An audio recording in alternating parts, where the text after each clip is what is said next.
Hi, my name's Phil Craig. I'm a writer, a TV producer, a lover of stories, and a connoisseur of scandal. And I'm on a mission to bring you the most scandalous tales ever told. So thanks for joining me here at the Scandal Mongers Podcast.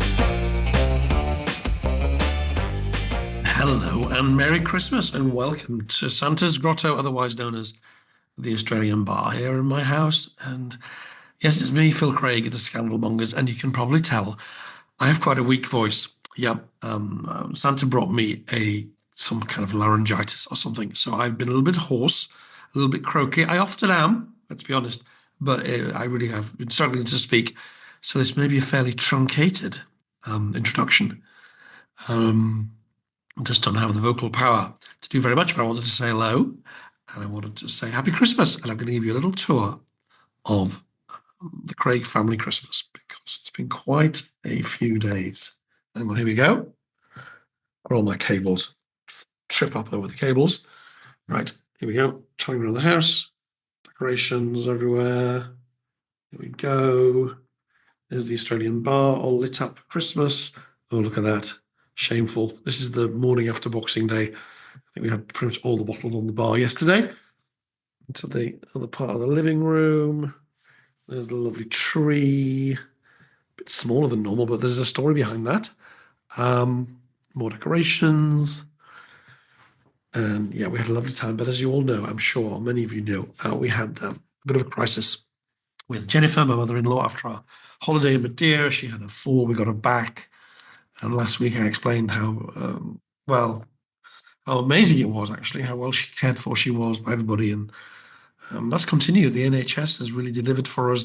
We have carers coming 2 or 3 times a day. We also go around a lot. We see her every morning, every evening, most lunchtimes. And her neighbours, she lives in a little close. Neighbours have been amazing, coming with presents, offering to be on call if she needs somebody to help her pop around her house. She's basically moving now. She has a walker. The carers brought her a walker, which supports her weight, so she can move around the upstairs of our house. She hasn't yet tackled the stairs themselves. But it's only been, 10 days since her accident, and we're told this is a 4 to 6 week process. And we tried to give her the best Christmas possible. It was actually very lovely. We took Christmas Eve round to her place. My daughter Jennifer, who's been staying with us over Christmas, she made the famous 7 fishes, but she did a really small version of it on a dish. Dishes on trays, and we all sat around Jennifer's bed, and that was lovely. On Christmas Day, we actually got her into the spare room where we put up a table and decorated it. And some of her great-grandchildren, she has, I should know this. We have 4 grandchildren, and she has 3 other grandchildren. Yeah, she has 7 great-grandchildren. 2 of them came, our grandkids, James and Ellie, came on Christmas morning, and we had a little service around the bed, a few readings, a few carols. James, who's 10, was Tiny Tim. Oh, it was really lovely. I mean, it was memorable. So we really did. We brought Christmas to her bedside. And we played lots of games of bridge. And we're hopeful she'll be making more progress. But it's not been ideal. You know, when you're 86 and you fracture something, in her case, her pelvis, it's a long, slow road to recovery, but it's been lovely to see so many people go rallying around, and that includes all the amazing messages I got from last week's show. So many of you wanted to pass on your best wishes. It was genuinely touching. I read all of them to her. She thought it was lovely. She doesn't really watch the podcast that much these days, and she was very touched. Rachel Longacre loved the show last week with the lovely Laura Thompson talking about heiresses. Happy Christmas to you and your family, says Rachel, and all my best wishes to your mother-in-law for a speedy recovery. Steve Thornber, 677. Good evening, Phil. I am betting this will be another great podcast, and I really hope your mother-in-law does well. From Debbie T. Okay, so that's Debbie T. I'm guessing that's Debbie Thornber using Steve's account number. Thank you, Debbie. All these messages were so touching. Wendy Pierce, another friend of the show. Seen Wendy, seen your name on here many times. Love the interview with another excellent writer. Well done, Phil. I hope your mother-in-law will recover very soon and that you have a very Merry Christmas and a Happy New Year. More best wishes to Jennifer from Sharon Sharon Gustafson. Gustafson. Sharon. I do apologise, Sharon, if I'm getting your name wrong. But thank you for your lovely comments. Susan Marg, our Possum correspondent, another lovely long message about her life in Australia. And of course, she loved the pictures of the naughty hedge. I showed the pictures of the rude phallic hedges of Madeira and explained that my naughty girls have been giggling about those when we were on holiday. And she said she could understand why. But Phil, it's just a hedge. Although it is rather anatomically correct. Quite right. It was, wasn't it, Susan? And also many of you sent lovely little gifts, made a donation and specified we should get Jennifer a drink, and we did. We got some lovely champagne for her. So thank you, Carol Woodward, Alison Kent, Caroline McGovern, Corgyville Midwest, and anybody else who gave us a small donation. Much appreciated. It's also time for Comment of the Month, because we got to the end of December. In fact, we got to the end of the year. And what am I doing? I should have said, it's our 100th programme together. 100. What a time. Christmas, New Year, 100, very auspicious. So that was lovely. And so comment of the month this month is to our friend Jan White. Hello, Jan. Jan White, 6038. She's put loads of lovely comments up. Jan, I'm assuming you're a woman. Maybe you're not, but I'm assuming you are. Jan's put lots of lovely comments over the weeks. And she really enjoyed Caroline Harris a couple of weeks ago when Caroline was on talking about royal concerts, and in particular George IV and Caroline of Brunswick, and was amazing. We love Caroline, our new best friend from Canada. Caroline will be back. Anyway, Jan White said, that's a divinely scandalous episode. A great phrase. That's what I'm going for. Divinely scandalous. Thank you. And to the gentle Caroline, your podcast, Phil, guarantees a good start to the week. Thank you so much. That's lovely. Thank you, Jan. You can contact me by the link in the bio. You can email team@podcastworld.org. Let me know your address. I'll get you a mug. What kind of mug would you like? Well, Mrs. Craig had a present. Look, I know. Self-serving present. She had nicer presents too. She got a mug. One of the rare ones with just me. I've remade them. She's a naughty girl and she knows it. You're going to be getting a mug to Jan. Let me know what kind you'd like and where to send it. What else to say? Well, I'm having a bit of a break so my voice can get back, so I can finish my book. Yes, the proofreading. I was going to do that over my holiday in Madeira and over Christmas. I've done like 3 chapters, and it's actually quite a big job. So for next week, I absolutely have to buckle down. I'm going to be moving around to Jennifer's house, so I'm there on call if she needs me, and I'll be downstairs hammering away at the proofs of my book, which I hope some of you might even get to read next year. I hope so. So, yeah, I'm having a break. I'm back on the 19th of January, so I'm going to miss, 3 Sundays. It's my annual holiday. I think after 100 episodes, and at least, I've lost count, is it 25 by myself now? Quite a few. I think I owe myself a little bit of a break. But going to come back with loads of new great ideas, some new guests, some old guests. Mock O'Keefe is going to come back and do some more shows with me. But you really liked Mock. A lot of you said he and I made a great team. I think we do. I think we're rather different. I think we get on very well. We have different interests. Live in different places. He has much cooler jumpers than me. And his conversation that we had with him and about Lord Byron did really well. One of my most popular, certainly as a solo podcaster. So Mock will be back. Other people will be back. And lots of other shows to look forward to. But in the meantime, Helen Fry, a festive treat. Helen was one of our most popular, my most popular new guests since I took over the show by myself. Loads of you just enjoyed her so much. Her attitude, her energy, her positivity. Wanted her back. And 6-7 weeks ago, she agreed to come back. I said you could talk about any of your books that you're working on now or you have published. And she chose this wonderful story of wartime intelligence. I know a lot of you, like me, love Second World War stories. I'm not quite sure how it comes in under scandal mongers, but I'm stretching. I think I'm stretching at the boundaries of what we can cover, because I just love talking to great writers about great stories, and a lot of stories actually have elements of scandal in them. And this is a great story with a great storyteller. So I hope it's a bit of a festive treat for you, as it was for me, to talk to and listen to Helen. I hope you enjoy it. I'll be back at the end of the show with a bit more hoarse growling and throat clearing. But for now, enjoy your Christmas. Enjoy Helen. Thanks for joining me at the bar. See you soon. Bye. Helen, welcome back. You're a Christmas present to our audience because so many of them wanted to see you again. Oh, that's wonderful. Well, I'm wishing everyone a very happy Christmas and healthy New Year. Very, very good. Well, I also want to thank you for giving me such a great read on the balcony of my hotel in Madeira. I am no longer in Madeira.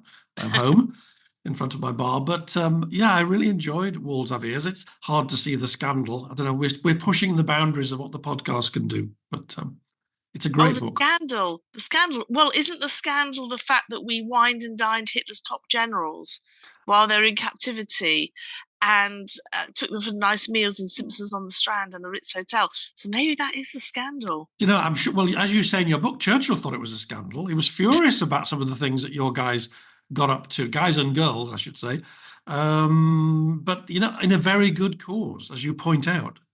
It was. It was actually to gain intelligence, which the commanding officer of the whole eavesdropping program, Thomas Kendrick, believed could actually make a difference to the outcome of the war. And that's now what I've been able to show through that unique research that that was in fact the case. And that wasn't something I thought I would discover when I started to work on this material. I just thought I'd find a nice little story, an interesting World War II story, but actually what emerged was utterly extraordinary. It really is. And I think I would count myself a little bit of an expert on the Second World War. I mean, I've written several books on it, but all of this was new to me. I mean, I think I knew that we'd recorded the Nazi scientists talking about the atom bomb. I sort of think I knew that. But the extent of this program is extra. Well, I'm rushing ahead. We're rushing ahead. Let's start at the beginning for people who don't know anything. Who was this chap? And why did he set this Kendrick? And why did he set this program up? And what was it? Yeah, Kendrick's now emerging, I think, as one of the greatest intelligence spy masters, if you like, of the early 20th century to the mid 20th century.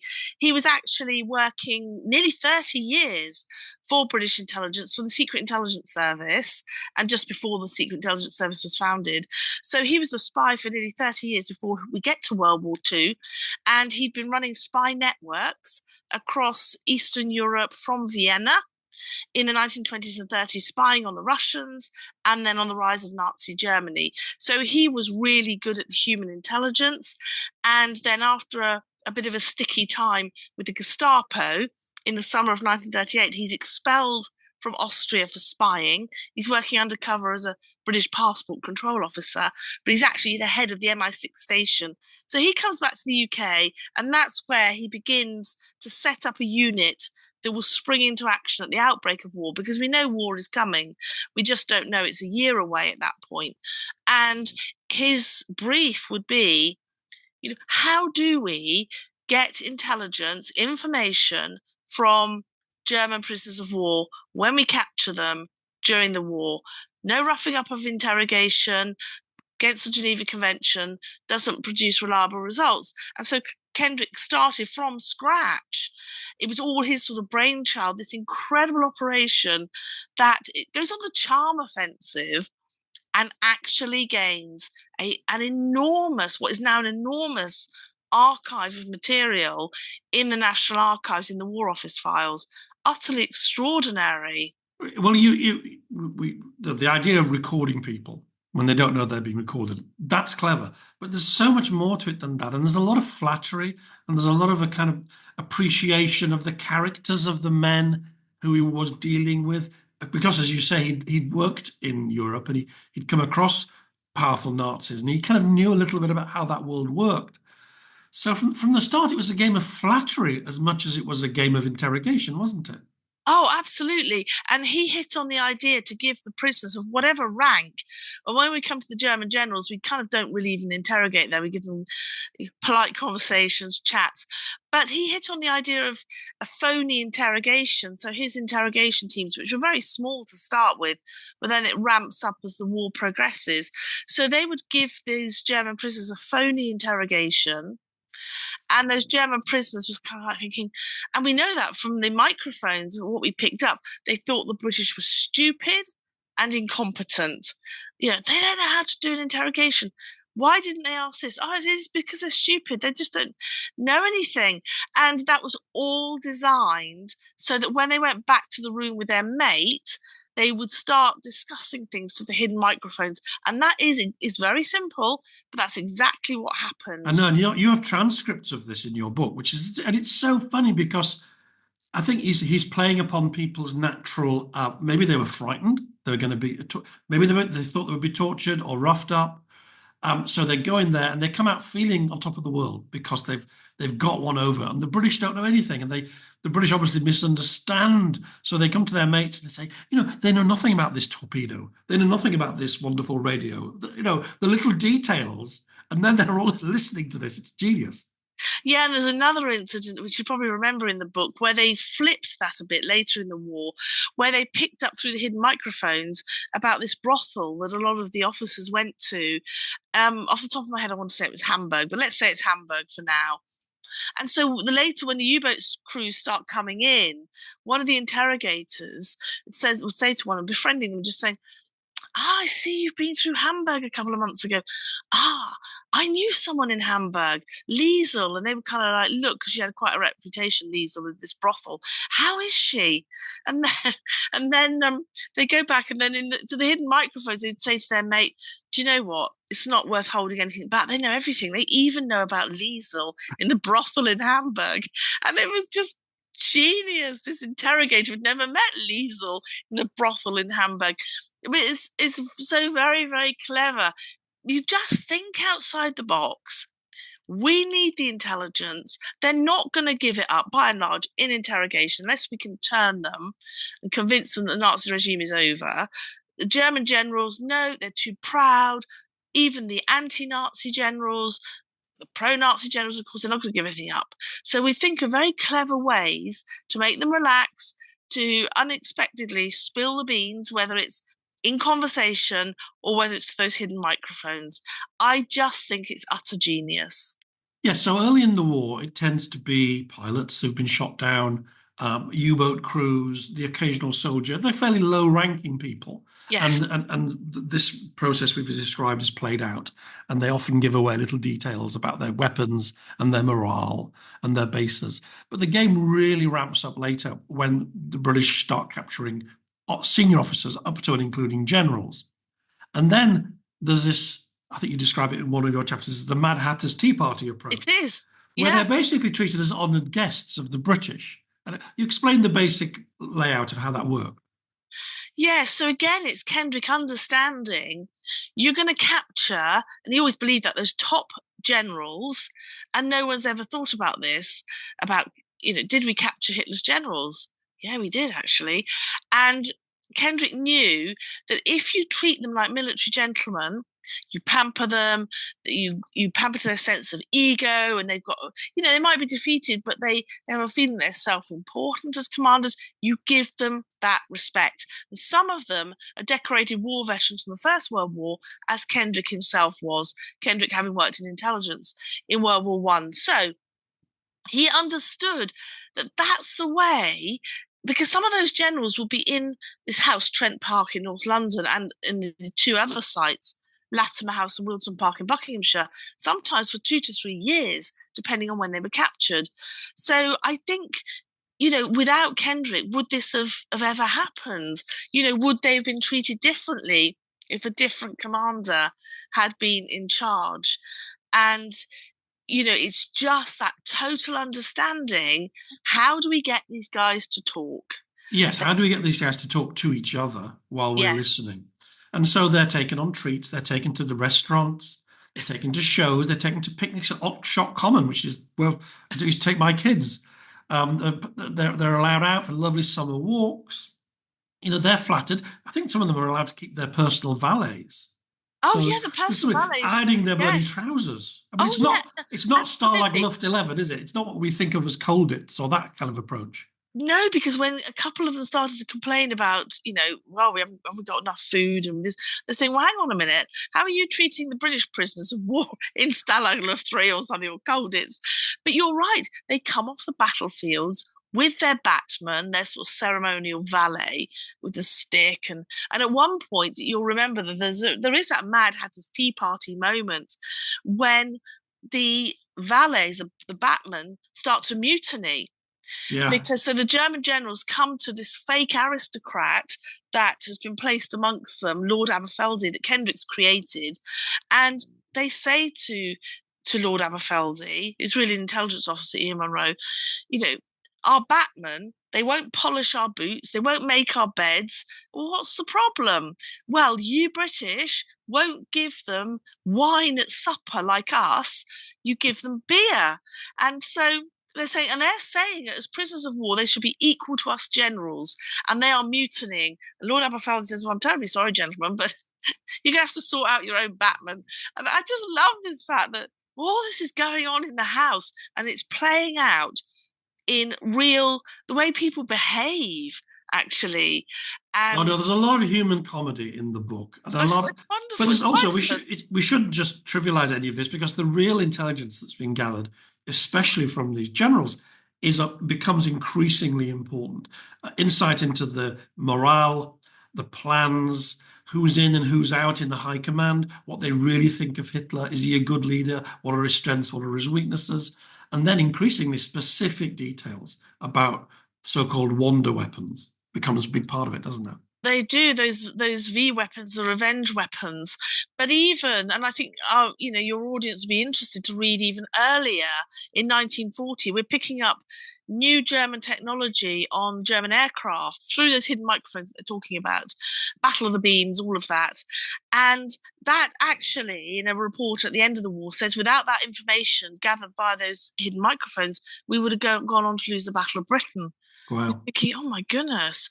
And always, time and time again, I kept coming across this groundbreaking intelligence and information we were getting. There's just volumes of it, 100,000 transcripts of bugged conversations, plus intelligence reports. There's a heck of a lot of information. And I've catalogued or begun to catalogue the U-boat crews. We don't have all of their names, but we have the boats, the U-boats that were sunk, and the survivors. They all came through Kendrick's units.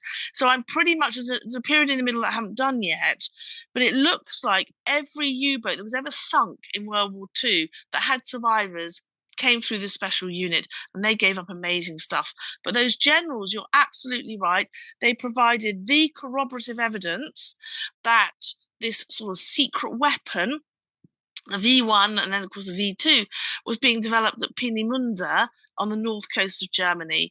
And it's really clear now from the intelligence files and from Air Ministry files, Air Intelligence files, that leads to a number of sorties, reconnaissance missions over Peenemünde, which we'd done before and we hadn't analysed. No, sorry, we had analysed, but we hadn't realised or couldn't identify what it was. That was in 1942. Now we're talking about spring 1943. It's really clear this has to be knocked out. And of course, that leads to the famous bombing of Peenemünde in the middle of August 1943. And as I often say, the impact of that, it means the first V1 doesn't land on London until a week after D-Day. And there's always catch up after that. There are more generals coming off the battlefields after D-Day as we're making progress. And then others are sort of catching up.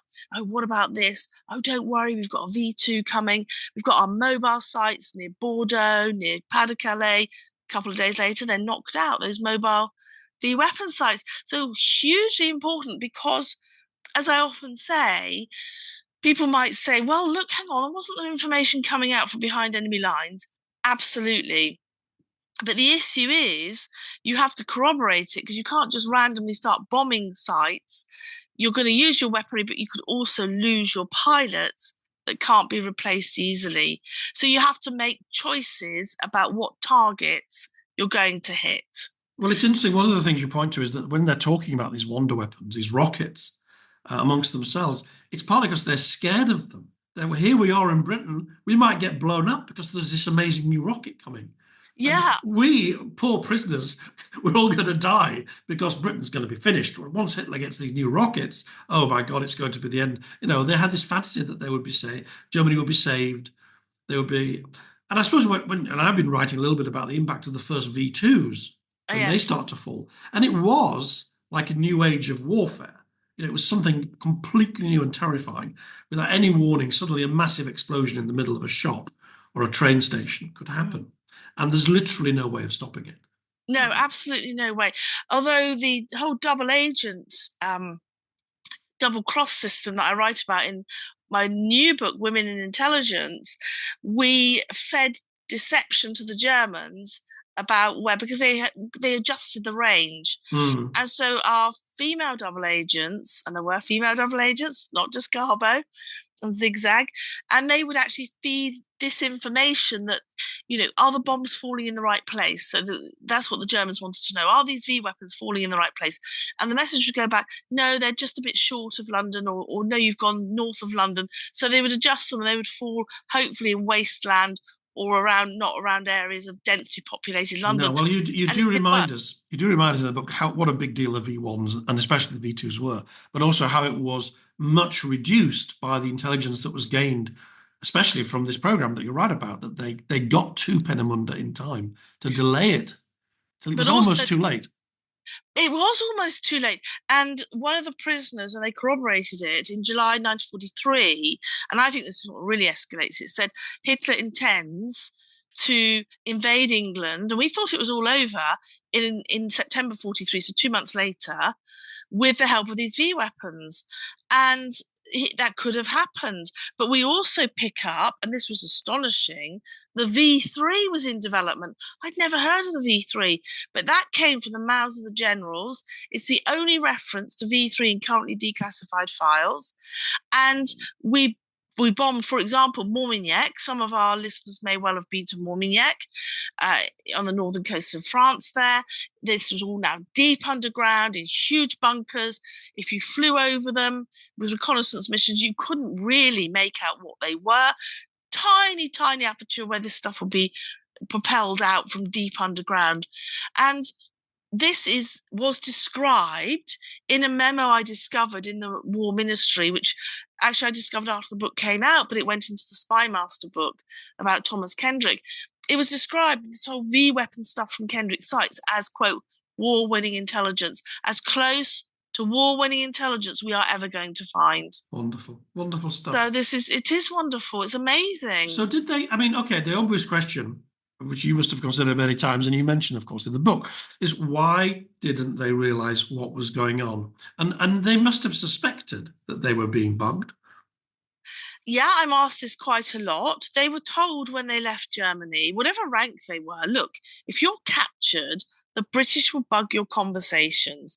We even bugged the bell tents in North Africa. How do you bug a tent? I love it. I won't spoil it. They did. They bugged the tents. I mean, honestly. But you're right. They're not stupid. The generals are highly educated. Oh, hi, darling. We're having a bit of post-holiday maneuvering of bags. Francis says hello. Hello. I do carry bags myself, don't I?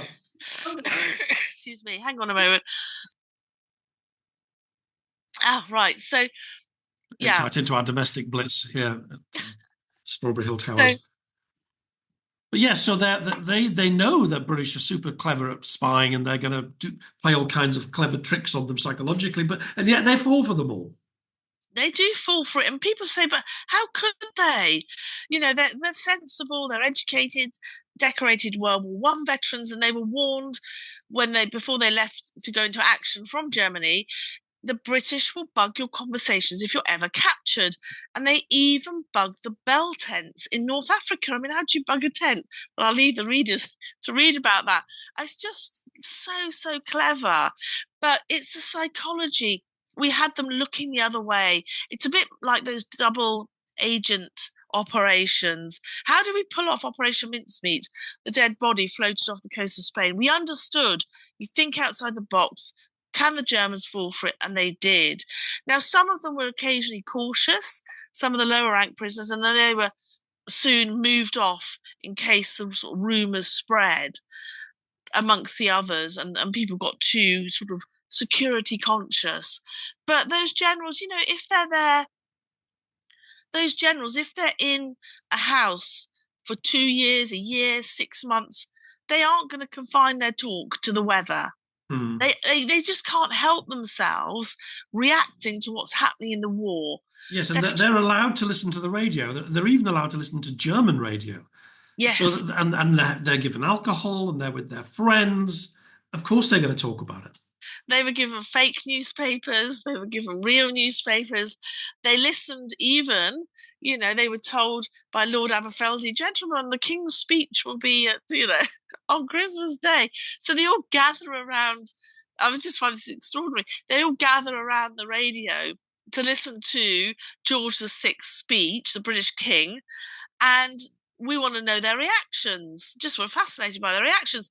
And they start to say, well, he's a better leader than Hitler. He's a better orator.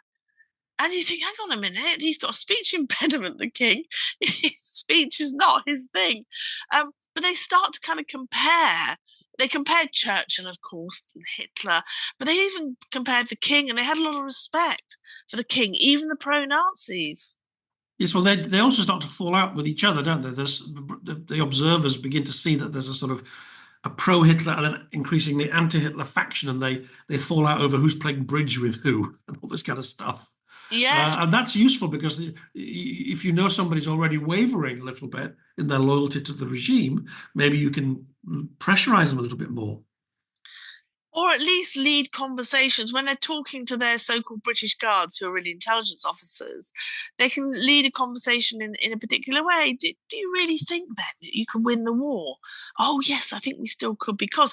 And they just sort of entered into military discussions, not necessarily giving anything secret away, but trying to sort of argue their way. So I think it's quite subtle, but there were many ways in which we tried to encourage them to talk. And it was as important to understand the regime.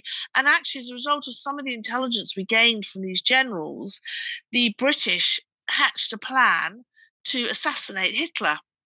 And this was after July 1944. It was called Operation Foxley, Foxley 1. There was an Operation Foxley 2. But in the end, if you look at those files which have now been declassified, and this was to this was to assassinate Hitler in those 10 minutes when he walked across his mountain retreat before breakfast with no guards, no friends, nobody. He 10 minutes quiet.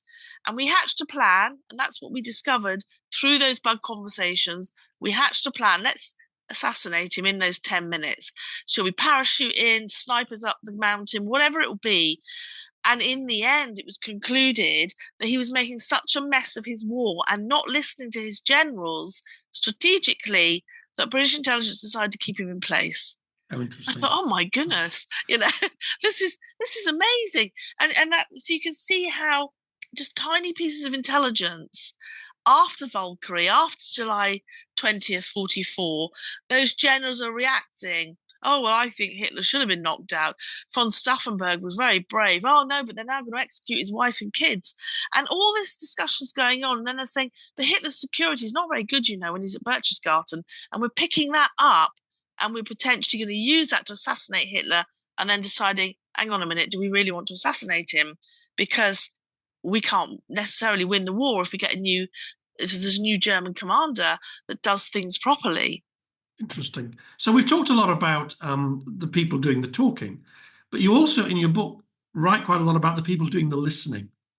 Because you mentioned, was 100,000 testimonies written up. Somebody's listening, somebody's writing this stuff down, recording it on gramophone discs. And obviously they all need to speak German. So how did that work? Well, before 1943, Kendrick used trusted officers, those that had worked in intelligence. Quite often, you can see they've worked in intelligence in the 20s and almost certainly in the 30s.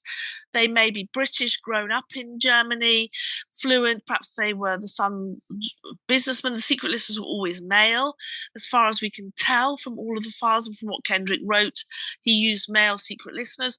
But what we discover is that even those with a very good knowledge of German, even pretty fluent, it's understanding the colloquiums, the dialect, the military slang. We can get some of it, but they're using new slang, those prisoners. So we need native German speakers. And where Kendrick finds those is amongst the German refugees from Nazism, 90% of them Jewish, who are already enlisted in the British Army's Pioneer Corps. They're building Nissen huts, building defences, wanting to fight Hitler, not allowed at this point. But from 1943, they're taken up, 103 of them, across Kendrick's 3 units, and they become these secret listeners that deliver on this operation. There's a rather poetic sense of justice to that, isn't there? That people who've had to flee, maybe their relatives have been killed in the Holocaust, Yeah, get to play a big part in this. they did. And it was difficult for them when they overheard information on the Holocaust, on the camps, which they did, and that was catalogued. So it wasn't just military, gossipy kind of stuff.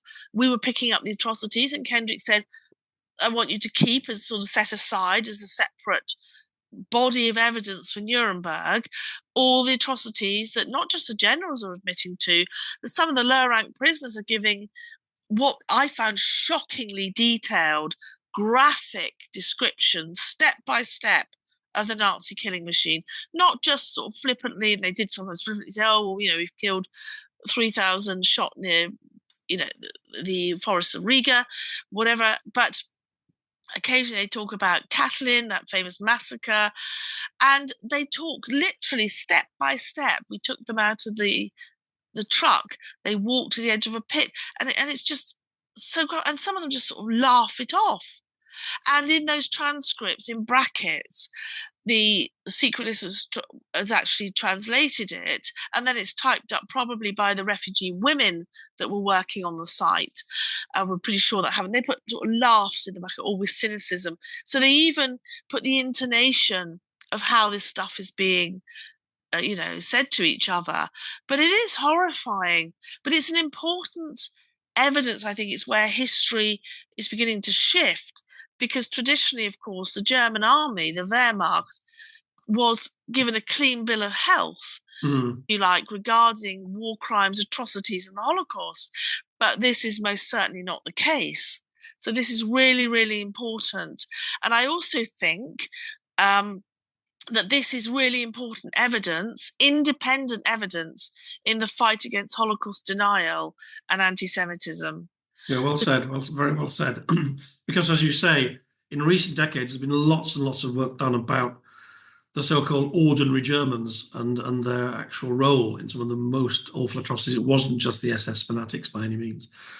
Yeah. In fact, What, one of the interrogators, the naval interrogators, McFadden, actually later at the end of the war said the only German service that fought a relatively clean war on the whole was the German Navy. And I thought it was very interesting in his view and from his experience. He had a lot of experience with the German Navy, and he was amongst those that took the surrender of the German Navy at Flensburg from Dönitz. So fascinating, really fascinating. I think a lot about the World at War. Most people would agree that is still one of the greatest documentary series ever made, because it was made in the early 70s, when a lot of the people from the war were alive and could talk. But of course, none of this material was available then, and nor was Bletchley Park and the code breaking. And so whole generations have learnt their World War II without this extra information that you and other scholars have had access to. Actually, sometimes quite recently, I was quite surprised. I think you say it was 1999 when this started to come out, which is that's 60 years after the war. But it still took 5 years for this whole bulk of archive, I'll call it an archive if you like, to actually be declassified, because somebody in the MOD had to go through it all to check there was nothing still sensitive. Yeah, and as you say, that without this material, the war could have developed in all sorts of different ways, and it's really hard for us to understand the way that the story did develop without intelligence, without code breaking, and without this program that you've written about. So there's so much more to learn. It's stunning. It's stunning. I mean, the timing might be significant in that it's the quote unquote end of the Cold War. Yes, because we all know where we are now. But it was that sort of perhaps complacency, or perhaps it really is okay. But during the Cold War, there were various eavesdropping programs. People might think about the Berlin Tunnel, famously of which George Blake allegedly actually spilt the beans on that. I don't know if it's totally clear if that's actually what happened, interestingly. I just throw that open. I'm not saying it did or didn't. But yeah, so this is going on in the Cold War. We can't admit to those techniques. But it is interesting. It's not until the Berlin Wall comes down that this vast archive is released, may I say, quietly, with no publicity whatsoever. And I discovered it partly because I already started a biography of Thomas Kendrick and because I knew one of the secret listeners. And the two sort of things joined up at some point. And to remember also that when I started out on this, MI6, Kendrick worked for MI6 for nearly 40 years, MI6 didn't technically exist. We take it for granted today. It's got its website, it's got the director's got a Twitter account. But actually, when I started this research, neither MI5 or MI6 ever admitted to existing. So everybody knew it was in their special buildings, their James Bond buildings. But I mean, wonderful. Well, but also what a journey for you, because having got your hands on this material, you were able to meet quite a few living survivors of the time, because they were very young, some of these people, when they did this work. So you must have made some amazing relationships out of this.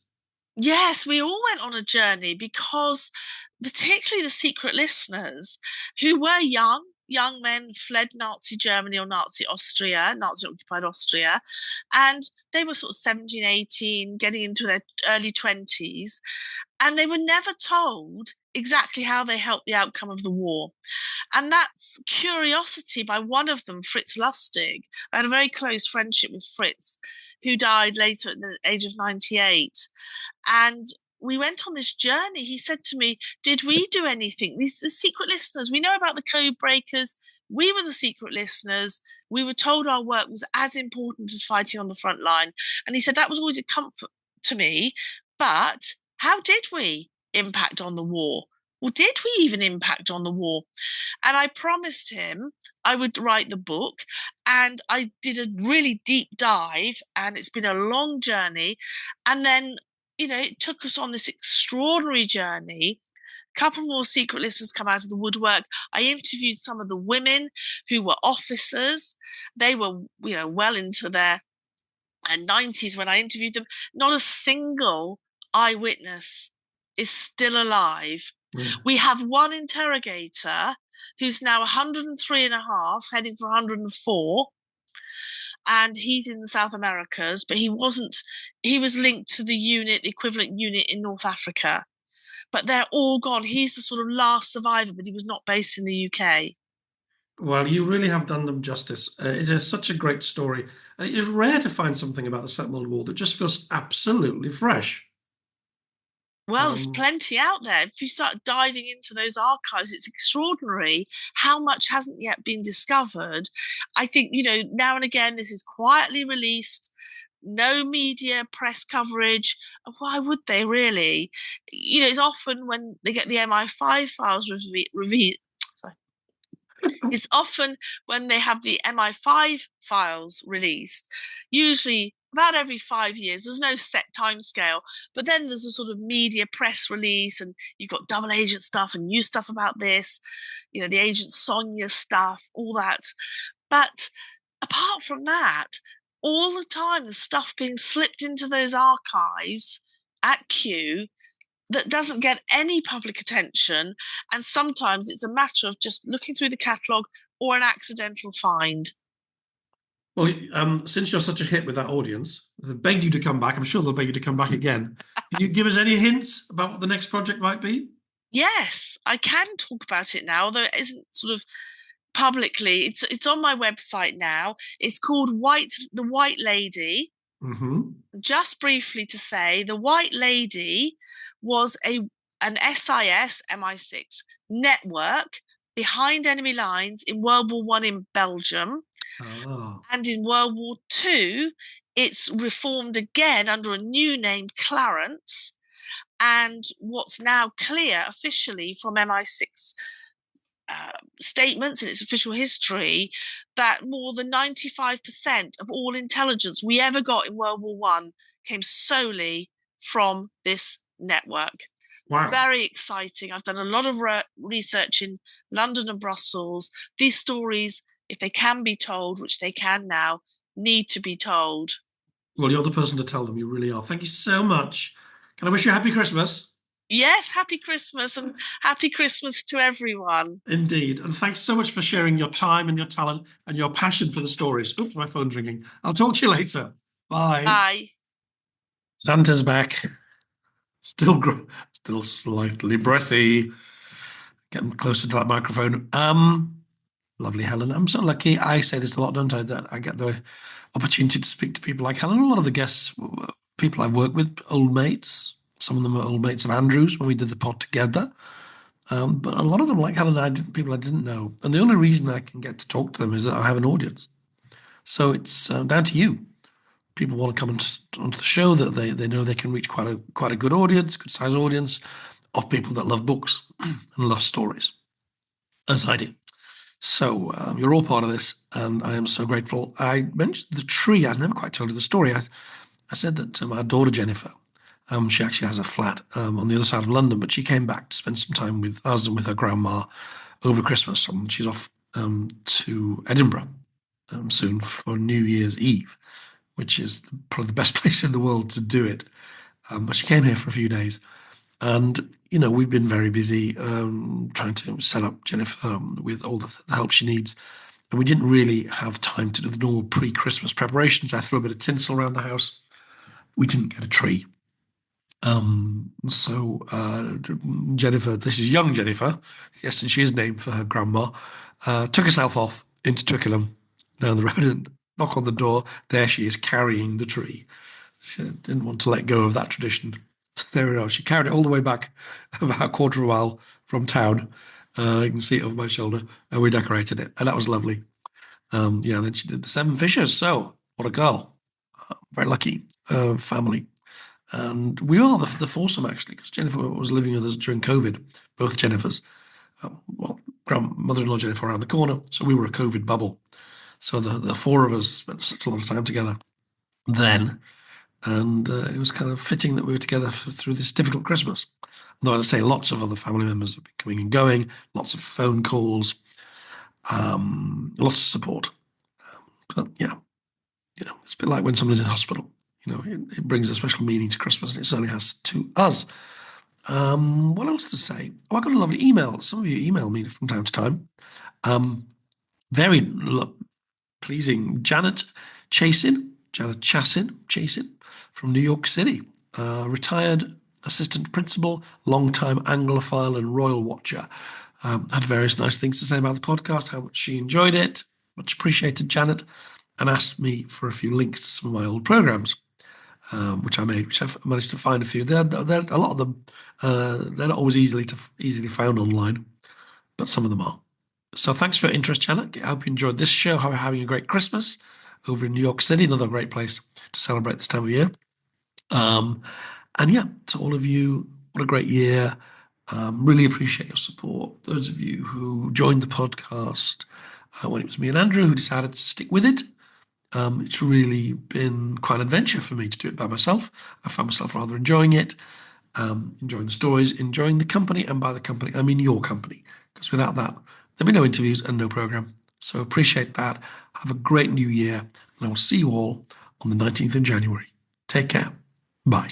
This has been a Podcast World production. If you want to contact me, write to team@podcastworld.org, placing Scandal Mongers in the heading, or you can reach out via the social media links in the show's bio. And if you've enjoyed this episode and you want to support the show, please consider taking a few seconds to hit the donate button found just below this video. Many thanks, and see you next week.